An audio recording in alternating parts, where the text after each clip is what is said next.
सोचिए, एक तरफ है भगवान जगन्नाथ, ब्रह्मांड के स्वामी, और उनके लिए है दुनिया की सबसे बड़ी रसोई। लेकिन फिर भी उनकी सबसे पसंदीदा चीज क्या है? एक साधारण सी कटोरी खिचड़ी। अजीब है ना?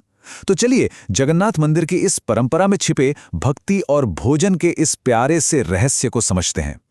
यही सवाल है ना जो हमें इस पूरे परंपरा के केंद्र में ले जाता है। देखिए, एक तरफ शाही भोग, दुनिया की सबसे बड़ी रसोई, और दूसरी तरफ चावल दाल की एकदम सादी घर जैसी खिचड़ी। आखिर ऐसा क्यों है कि भगवान का झुकाव इस सादगी की तरफ है? इसी की पड़ताल करेंगे।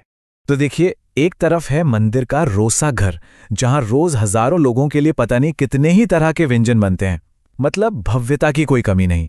और दूसरी तरफ बस चावल और दाल का एक कटोरा।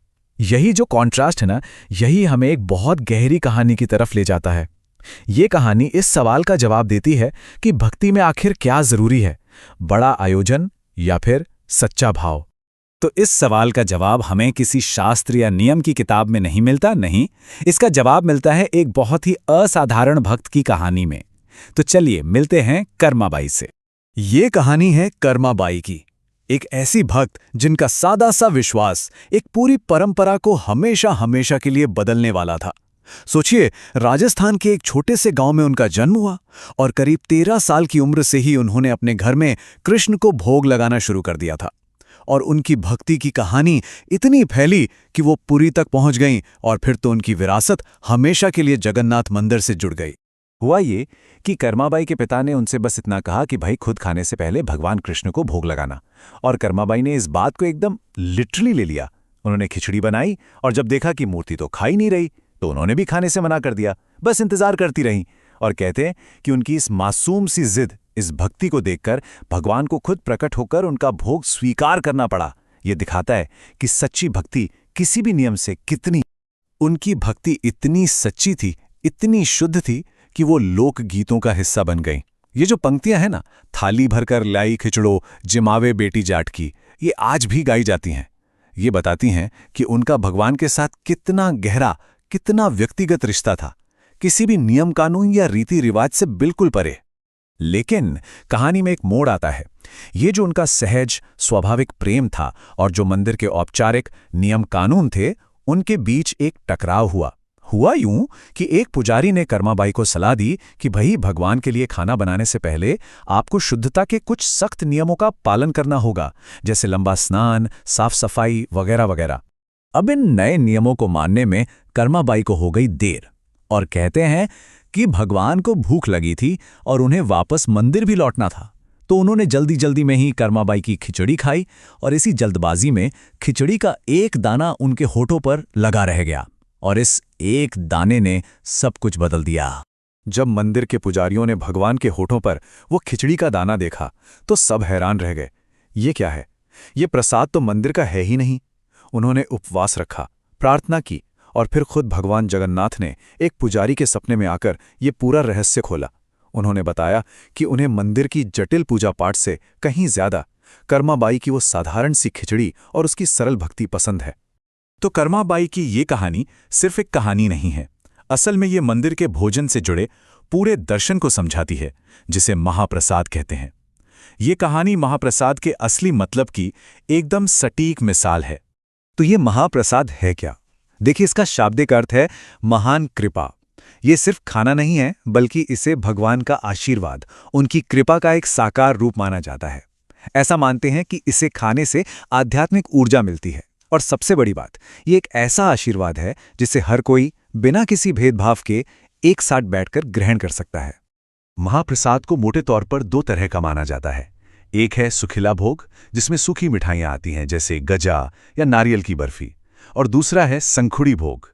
इसमें ताजे पके हुए व्यंजन होते हैं जैसे चावल, दाल और हाँ, खिचड़ी भी। दोनों ही भोग पूरी तरह पवित्र माने जाते हैं और बड़ी भक्ति से तैयार होते हैं। और इसे बनाने की प्रक्रिया भी बहुत खास है। कहते हैं कि इस रसोई की देखरेख खुद देवी महालक्ष्मी करती हैं।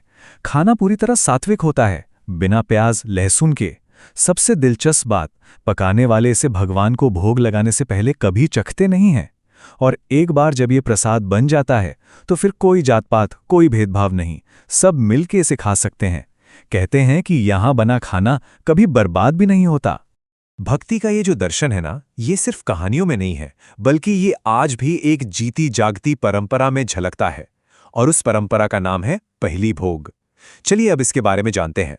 हर साल सर्दियों में पूरे 30 दिनों के लिए धनु संक्रांति से मकर संक्रांति के ठीक एक दिन पहले तक मंदिर में एक खास अनुष्ठान होता है। इन 30 दिनों में भगवान के प्रति एक अलग ही तरह का प्रेम, एक वात्सल्य भाव देखने को मिलता है।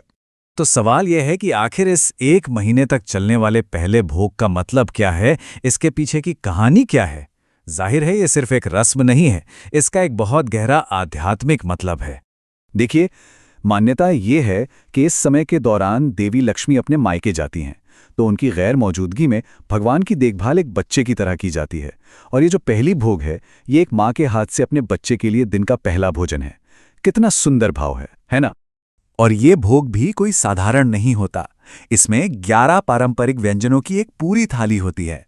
मीठे चावल, सादे चावल, मीठी दाल, मौसमी साग, सब्जियां, मतलब एक पूरी दावत। ये दिन की शुरुआत करने का एक बहुत ही प्रेम भरा तरीका है। तो हमने इतनी सारी भव्य परंपराओं की बात की, लेकिन चलिए घूम फिरकर वापस वहीं आते हैं, कर्माबाई की साधारण सी खिचड़ी पर और उसके सबसे बड़े सबक पर।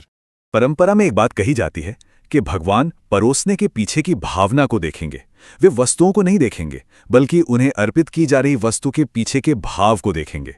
मतलब सबसे जरूरी इंग्रेडिएंट क्या है? वो है भावना, आपका एहसास, आपकी भक्ति, आपका प्रेम।